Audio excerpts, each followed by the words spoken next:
Seigneur, ta parole au quotidien nous nourrit et nous donne vie. Seigneur, ta parole au quotidien nous nourrit et nous donne vie. Lecture du livre des Actes des Apôtres. En ces jours-là, ceux qui escortaient Paul le conduisirent jusqu'à Athènes. Puis ils s'en retournèrent, porteurs d'un message, avec l'ordre pour Silas et Timothée de rejoindre Paul le plus tôt possible. Alors Paul, debout au milieu de l'aréopage, fit ce discours. Athéniens, je peux observer que vous êtes, en toutes choses, des hommes particulièrement religieux. En effet, en me promenant et en observant vos monuments sacrés, j'ai même trouvé un autel avec cette inscription: Au Dieu inconnu. Or, ce que vous vénérez sans le connaître, voilà ce que moi, je viens vous annoncer. Le Dieu qui a fait le monde et tout ce qu'il contient, lui qui est Seigneur du ciel et de la terre, n'habite pas des sanctuaires faits des mains d'hommes. Il n'est pas non plus servi par des mains humaines, comme s'il avait besoin de quoi que ce soit. Lui qui donne à tous la vie, le souffle et tout le nécessaire. À partir d'un seul homme, il a fait tous les peuples pour qu'ils habitent sur toute la surface de la terre, fixant les moments de leur histoire et les limites de leur habitat. Dieu les a faits pour qu'ils le cherchent et, si possible, l'atteignent et le trouvent, lui qui, en fait, n'est pas loin de chacun de nous. Car c'est en lui que nous avons la vie, le mouvement et l'être. Ainsi l'ont également dit certains de vos poètes. Nous sommes de sa descendance. Si donc nous sommes de la descendance de Dieu, nous ne devons pas penser que la divinité est pareille à une statue d'or, d'argent ou de pierre sculptée par l'art et l'imagination de l'homme. Et voici que Dieu, sans tenir compte des temps où les hommes l'ont ignoré, leur enjoint maintenant de se convertir tous et partout. En effet, il a fixé le jour où il va juger la terre avec justice par un homme qu'il a établi pour cela, quand il l'a accrédité auprès de tous en le ressuscitant d'entre les morts. Quand ils entendirent parler de résurrection des morts, les uns se moquaient et les autres déclarèrent: Là-dessus, nous t'écouterons une autre fois. C'est ainsi que Paul, se retirant du milieu d'eux, s'en alla. Cependant, quelques hommes s'attachèrent à lui et devinrent croyants.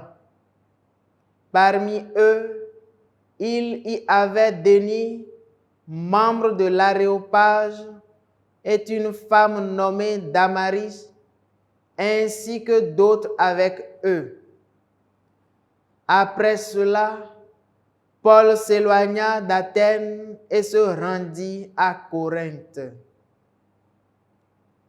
Parole du Seigneur. Nous rendons grâce à Dieu. Nous nourris et nous donne vie. Le ciel et la terre sont remplis de ta gloire. Le ciel et la terre sont remplis de ta gloire. Louez le Seigneur du haut des cieux, louez-le dans les hauteurs. Vous, tous ses anges, louez-le, louez-le tous les univers. Le Seigneur et la terre sont remplis de ta gloire. Les rois de la terre et tous les peuples, les princes et tous les juges de la terre, tous les jeunes gens et jeunes filles, les vieillards comme les enfants. Le ciel et la terre sont remplis de ta gloire. Qu'ils louent le nom du Seigneur, le seul au-dessus de tout nom, sur le ciel et sur la terre, sa splendeur, louange de tous ses fidèles. Le ciel et la terre sont remplis de ta gloire. Alléluia, Alléluia, Alléluia. Moi, je prierai le Père, et il vous donnera un autre défenseur qui sera pour toujours avec vous.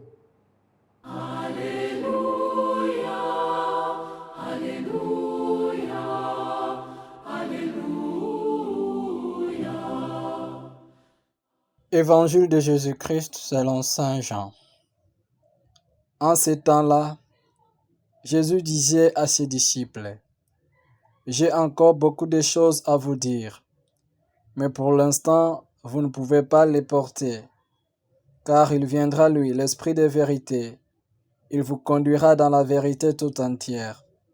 En effet, ce qu'il dira ne viendra pas de lui-même, mais ce qu'il aura entendu, il le dira.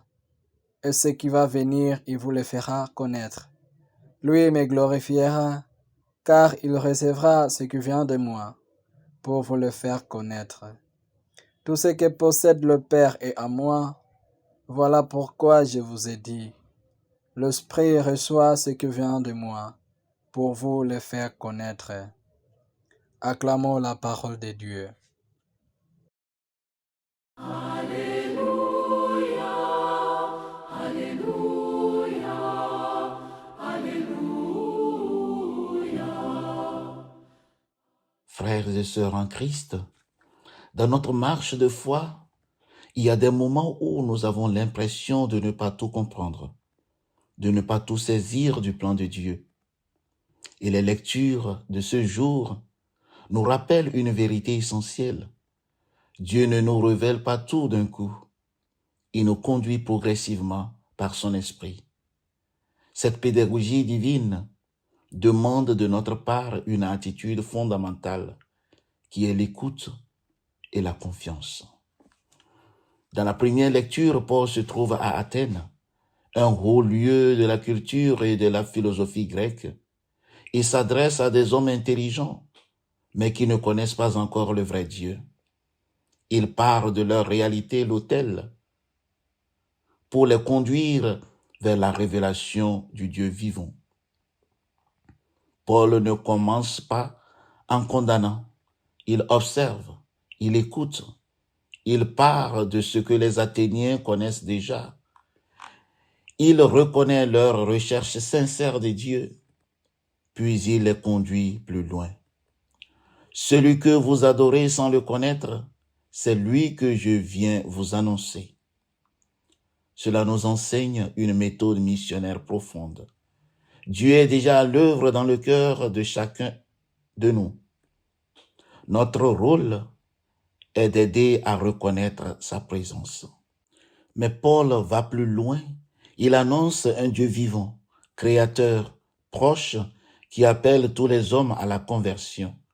Et il parle de la résurrection, point difficile à accepter pour ses auditeurs. Et le résultat est clair. Certains se moquent, d'autres remettent à plus tard, mais quelques-uns croient. Voilà la réalité de l'évangélisation. Tous n'accueillent pas, mais certains ouvrent leur cœur. Dans l'évangile, Jésus prépare ses disciples à son départ. Il sait qu'ils ne sont pas encore capables de porter toute la vérité. C'est pourquoi il leur promet l'Esprit Saint, qui les conduira progressivement vers la vérité tout entière. Jésus dit quelque chose de très humain et très profond.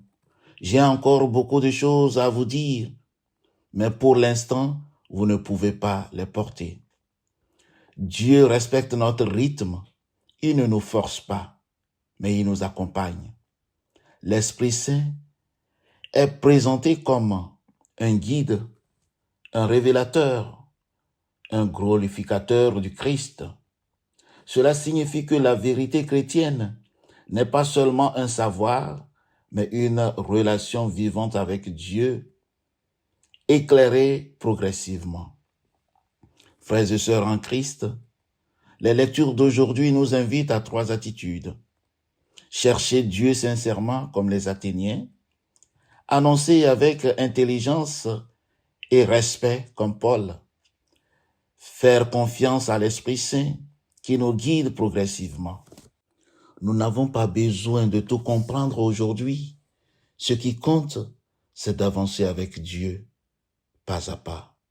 Que l'Esprit de Dieu puisse nous tenir. Amen.